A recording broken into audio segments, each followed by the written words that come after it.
সালটা 1829, অর্থাৎ আজ থেকে 196 বছর আগে গৌরমোহন আড্ডি এই স্কুলটি প্রতিষ্ঠা করেন।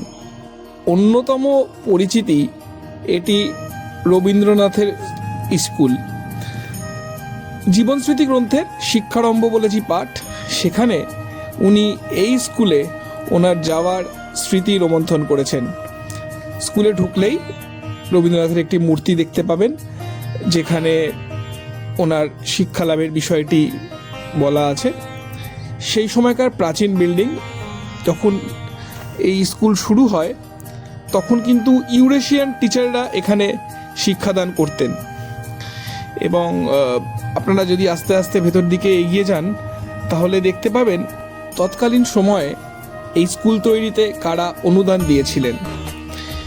এর একটি ফলকে দেখা যায় এই স্কুলের আর এক কৃতি ছাত্রের নিদর্শন। ভেতরে ঢুকলে দেখা যায় যিনি প্রতিষ্ঠাতা গৌরমোহন আড্ডি, তার নামের একটি ফলক।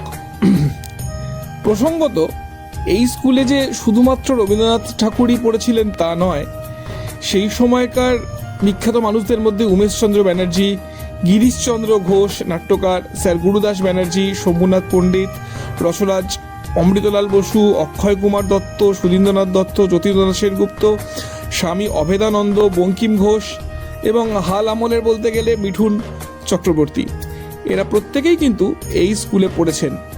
অনেক ইতিহাস বুকে ধরে আজ এই স্কুল 200 বছরের দোরগোড়ায়।